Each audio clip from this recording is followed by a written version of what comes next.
Hey everyone, you're watching Ash on Comics. My name is Ash. Here's today's comic, Heroes in Crisis #3. Variant edition. I'm digging the variant covers on this. The concept, at least, with the dossier and then a picture of the hero and some time that they face as a crisis. Last issue, Batman, Bane, breaking the bat. I did not get the first issue that way, and I'm debating on trying to go and find it. I have not seen a physical copy of it, but just the OCD in me wants to have them all the same. So, the first issue of this was fantastic. Issue number 1, I really, really liked. Issue number 2 took a dip. Not that it was a bad comic, it was not the level that issue 1 was. But that's okay. It's an ongoing story. Not every chapter can be, the most amazing chapter. I was okay with it. I was looking forward to seeing what issue 3 was going to bring. And I'm not sure. I'm just not sure. First thing, before we go on the book, I want to comment. I've said this before, but if this is your first time, these books, this hard sort of like poster board. Covers are really nice. They're stiff. They allow for this glossy embossed, like the photo, so it looks more like kind of a Polaroid, which is what we're trying to be, and you can see the rest is flat or the light doesn't reflect. So it looks really nice in person. I wish they would have found a way to put this like on the back cover. It is a variant cover, so usually they do that. It makes it a little bit harder to read if you're trying to keep your book in pristine condition, because you're like, I don't want to flatten it out, but whatever. Comics are never worth anything anymore. No reason to speculate. This book has a change of artist. Do they mention it here? No, it's not variant cover. Oh yeah, they do up here. So Clay Mann has been the artist, but this issue, Lee Weeks is doing the art. And I don't know if it's just a filler issue or what. Clay Mann does page 1 and page 20. And Lee Weeks does the rest of the art. So you can see here, this is Clay Mann, and you're like, great. So we get Clay Mann, and he's just doing, bus shots, essentially. And this is sort of a trope of, it's a trope of Tom King, but specifically it's a trope of this particular comic to do these 9-panel shots, and then specifically the headshots, and it's a talk to the cam style that you see in like reality TV shows, and so the characters are talking to that. We cut over and we can see, I don't know if this is a Tom King thing or if this was a Clay Mann thing, but in the first 2 books, they had this double-page spread, kind of like, you get this one thing introducing you, and then you flip it, it's like, ba-boom, Heroes in Crisis. And the first one was like the flyover, which was really cool. And the second one had the penguins. This one just has a single page, and you see Lagoon Boy. God, DC, they're just dumb character names.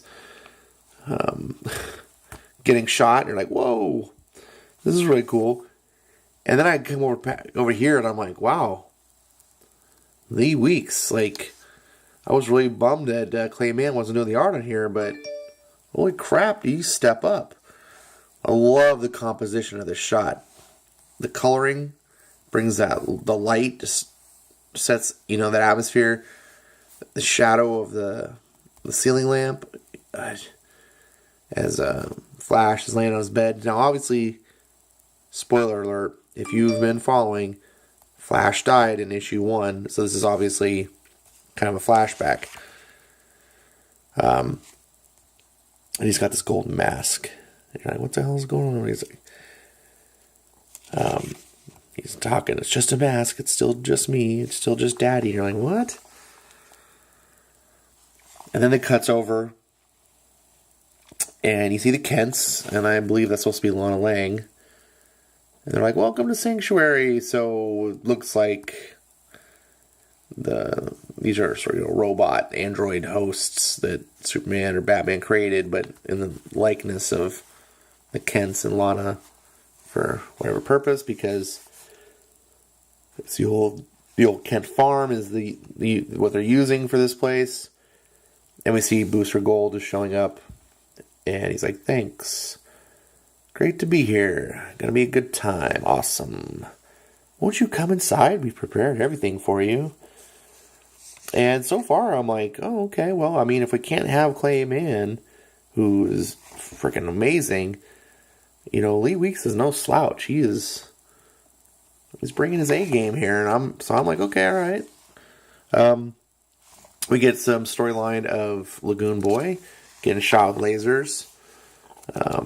We get to see Wally dealing with his issues, and this is all in the Sanctuary, and it can sort of, it's if you're like seeing Star Trek where it's like the holodeck, it can just create any situation. They can create any people and have false, or AI represent them. And then they're going over the masks. We got Pa Kent here telling them, what the mask is for, because there's like common areas. So you have the option to wear a mask, and no one will know who it is. So you can maintain anonymity, but you don't have to.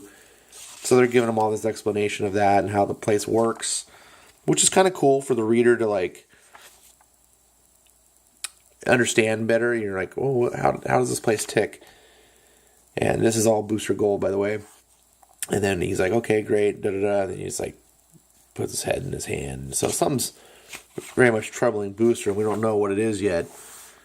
And then we go back to Lagoon Boy, which I'm just going to kind of blast past. He's dealing with his own troubles. We got Wally West dealing with his, and these are all like simulations.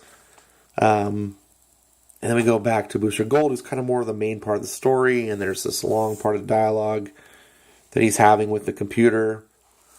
I'll give you an example. He's like, so, Chamber, it becomes what I need it to become? Yes. Cool. Very. That's Kryptonian crystal technology stuff? It is. Built by Batman from Superman's tech with Wonder Woman's compassion? Where would you like to go, Michael? I don't know. Where should I go? Hope I keep my hands all blown. Wherever comes to mind. So I can be on Jupiter and talk to my mom and Batman or whatever. And whatever. And that helps? Well, what do you mean by help? Oh man, sorry for the cough. Sometimes they just escape. So I'm not going to read the whole thing there to you, but you can kind of see he's talking to the machine and having his ordeal. And we go back, and there's Lagoon Boy's story about getting shot by a laser that he's having trouble dealing with. And we got Wally West with his kids. And she's asking him how he got his powers. I thought it was like, this is a pretty charming scene, actually. Daddy, how did you get your powers? Well, I was with your Uncle Barry at his lab, and the lightning hit me. Hit me and some fancy chemicals, and it all spilled on me. The lightning and the chemicals, and off to the races. Isn't that how Uncle Barry got his powers? Yes, honey. Well, how could lightning... That's silly, Daddy. And it didn't make any sense. No, honey, doesn't make any sense at all. I just, the way that this is laid out and illustrated, and just the wording and everything, it just comes together really well. I thought it was very charming. It's hard, I think, sometimes to write children and interacting and not overdoing it. And this was very subtle. This is a compliment to Tom King. These type of moments, which seem so simple and basic, can actually be the biggest stumbling blocks and have come off the rails and just be like, that doesn't sound right, it's fake, or it's too sappy, or it's too wooden. And then the artists, it's like they're not drawing big fights and stuff. They're just drawing little intimate close-up moments, but how you do it, you can see the composition that he frames the silhouettes on these opposite panels with the light, and then you can see all the actual face lit up, like the angles. All real important. Just, that out exterior shot to set it up. Just, you could tell Lee Weeks thought about this. Or Tom King, if he scripted it out this detailed, I guess maybe Tom King. I don't actually know who. But, yeah, I'm going to give credit to the artist with that, err on the side of the artist. All right, now speaking of artist, I don't know Eddie Barrows really, but Robert Venditti, the writer, writing Freedom Fighters. What is this? On Earth X, Nazis won World War II and conquered the world, and it's time for resistance to take the planet back. What? 12-issue limited series? And what? This looks good. This looks like something I want to get, but I'm kind of tapped out on I'm like over my limit on my pulls. Besides, I don't want any more miniseries. I want ongoing series. All right, so we got Booster Gold dealing with himself, and this AI version of himself is like, this is really what you pulled, and Booster's arguing with himself. He's like, it doesn't matter. The machine said it didn't matter what I did. And he's like, yeah, but still, you could have went to the beach, or, blah, blah, blah, blah. It's pretty cool. Speaking of pretty cool, they have a mission, but don't tell the Justice League. Batman and the Outsiders. By Brian Hill. Yeah, you go, boy. Got your own book. Like, ongoing. Congrats. And Dexter Soy. He's getting better. I hope his art is improved for this book. It's not totally my favorite, but he's real rough on Red Hood, but his art got better over time. Back to the book you care about. We got Lagoon Boy dealing with his lasers, constantly just shooting himself. I'll let you read that. It's kind of a little interesting sub part, and you're like, what's going on with him? He stops the program midstream. That's why the laser's like, oh, what the heck? Another book? Can a dirty cop from Mars become a hero on Earth? Martian Manhunter. I like Steve Orlando. Don't know Riley Rossmo. If this is his art, it's kind of weird. Interesting concept. Another 12-issue limited series starting in December. Here's the problem, DC. Okay, look. I'm interested in this book. I'm interested in this book. This is an ongoing series, thankfully. That's what I want. And I'm interested in this book. Comic overload. Okay, most people who are buying comics are already at their limit. Right? My budget, I'm already over the amount of books I want. But I don't want all three of these. You did this with Age of Heroes. Like, let's launch 8 new books at people. How is everyone going to budget this in? They're $4 a piece, I'm sure. You're asking people for an extra $12 a month, or they have to give up your other books. And then they give up your other books, and then you cancel those because of low sales, because you cannibalize your customer base by giving them juicy new books. And people always go after those number ones. So they have to find something to cut. And they probably wouldn't cut that book if you weren't constantly stressing their wallet. So, anyways. Well, so Lagoon Boy, he's like, I'm done right now. I can't handle this anymore. He's been shot like hundreds of times. And all of a sudden it's like, emergency, please proceed to the nearest exit. What's going on? And then Flash is like, no. Then he's charging out. It's going to deal with whatever's happening head on. We already know a bunch of people die, so we're like, oh, what's going to happen, Wally? What are you going to face? Sorry, Brian Michael Bendis does that to me.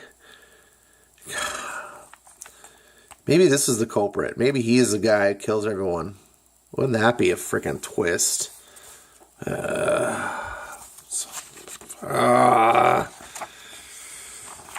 right. So now Booster Gold's fighting himself. You're like, oh, this made me start thinking, like, wait a second, what's going to happen? Is one of these guys going to get out and it's like not the real Booster Gold, but it's like Android Booster Gold? It's like, so my mind started thinking, I won't say one way or the other what that is, but that was interesting. So Lagoon Boy shows up. He's like, oh, there's some dead people. And then whoosh, right through his gut. And he's just like, but, because the whole time he's been having these like dreams and nightmares about getting shot by this laser, and he's so afraid, and that's kind of what he's dealing with. And I don't get what relevance that has. I don't follow. I think he's part of Teen Titans or something. I don't know. So I was like, okay, whatever. And then he gets killed by this wooden spike instead of a laser. So he's obviously just like loses it. Then we got Wally holding on to, I think that's Arsenal. Yeah, Roy. Why did it? And he's like, the kids. I didn't want to be alone. So he's having, I don't know, abandonment issues or something. So I didn't really quite understand this dialogue. Then all of a sudden, as he's just, looking over his friend, Ricky just gets clobbered from behind. And you can see the blood dripping from this mallet. It's just like, oh! And Booster Gold just staring, just dazed. Like, I didn't know you were here. Actually, it's my first day. Neat! How's it going so far? Well, everyone's dead. And then we get Clayman's. The stellar Clayman art used on Talking Heads. So I'm not going to really cover that. They just say their shit. It doesn't really seem too relevant to the story at this point. I can't wait. And that was it. So you got to see a little bit about the book, where the story is going. I enjoyed this book. Not as much as the first book. All right. So sorry about that. Phone overheated. That's what happens when you're charging your phone, recording a video, and processing a previous video that you edited on your phone at one time. Suck it, Apple. I can multitask on Android. Oh, no. Sorry. If you're an Android or an Apple fan, I apologize. But you can do all that on Android. So where was I? Oh, yeah. Really liked the first book. Second book was Dip. This one is a backup, not quite as good as the first, but I really enjoyed it. And if you're watching this, you're like, maybe didn't seem it. I'm not super enthusiastic sounding because I'm kind of sick and I'm coughing every, few minutes, and I'm trying to just maintain a calm talking voice, because if I get too ecstatic or whatever, then I just start hacking and wheezing. So that kind of affects my tone, which sucks because I don't want my videos to be all boring and wooden, but that's the way it goes. I just don't want to go dark for weeks, so I got to put out something. Anyways, this is a good book. You probably can't tell from what I portrayed, but Tom King's writing is on point. It's not for everyone, I understand. A lot of people are complaining that they don't like this whole heroes crying in front of the camera stuff. Like last issue was a big bomb, and people are like, Batman's crying on camera. Okay, that's subjective, and that's up for you to decide. Is this a book that's your cup of tea? What I'm trying to review here is objectively, is the book quality, not is it something you're going to like. I mean, if you don't like romances, but a romance novel is extremely well written and stuff, a book critic's going to say, this is a fantastic book. You probably still hate it because it's not what you like, but that's what I'm trying to do here, is tell you that this is a solid book. And Tom King's writing, even though it's kind of, the whole morose, explore my inner demons sort of thing, it's not a hero book in that realm that you're used to. I mean, obviously heroes are in the book. There's very little run around fighting villains or anything like that. you have some complaints. People, I hear them and say, you're right. But take that away for a second, just and be objective. Is it good? Is it a good story? And it is. It's a good story. I'm interested in knowing what happens next. And every panel that I'm reading, I'm loving. The dialogue feels just right. Not too much, not too little. The tone fits the characters. I can hear like voice acting in my head. That's always a great sign. And the art is great. I think I prefer Clay Mann a little bit more. But man, Lee Weeks was presenting things that Clay wasn't doing. So, I don't know if Clay's coming back. I'm hoping that, seeing that he did a couple panels here, that maybe he just got behind and they brought in Lee Weeks to do some filler work. Which, that's, fantastic filler work. Either way, I think it's going to... I'm not going to be terribly unhappy. I want Mann to come back, but if Weeks is taking over permanently, then that'll work for me too. I didn't really have any problems other than the fact that I just like Clay Mann so much. At least what he was doing in this book. So this is a thumbs up. So far, the whole series is a recommend. Move the needle. Try this out if you're on the fence. I think 3 issues in now is enough to say that this seems to be going somewhere. I say seems to be going somewhere because Mr. Miracle was kind of like that up through issue 5, I believe. People were like, yeah, this is the greatest thing. And then it just apparently went off the rails, and most people seem to be very disappointed where it went. So I hope, this being the same author, that's not the same case here. We know that Tom King doesn't write the same things, because sometimes he writes Batman stories that are fantastic and well received, and then sometimes he writes Batman stories that are just eh. So he's not like Bendis, where he's consistently disappointing us. He's like Tom King, where he's sometimes wowing us and sometimes going, what is this? I don't get what you're doing here. I'm enjoying this. Just understand what it's doing. It is a little bit kind of a mystery story, and also a psychological, personal exploration of these characters looking into themselves. I don't know how much more of that actually we're going to see, though, because I feel like after this and showing you the murder scene, that we're going to go forward from this now and deal with the actual events. I don't know yet. We'll see. So hopefully you got something out of this video. Thanks you for watching. Thanks for putting up with my coughs, my jerky pauses, and all this nonsense. I appreciate everyone that listens. Once again, just as a little quick reminder, I'm not a comic book expert. I do have many years collecting comics, a lot of experience talking with various pros and just educating myself about the craft. And I can just share my perspective and things I know, but I'm by no means, a master of comics. And I'm just trying to teach you. I'm just trying to, join a conversation and just be a passionate fan about books. Do my reviews, kind of go over them, give you an opportunity to see the books and maybe show you something new. A lot of times if it's a book I really like, I'll try to show you what I like about it and the value of that book and the qualities, and maybe something you didn't see. So hopefully I can offer something.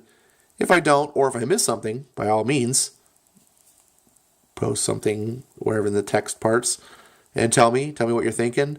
I love conversation. That's why I do this. So thanks for hearing me blab, and hope to see you on another video. Bye.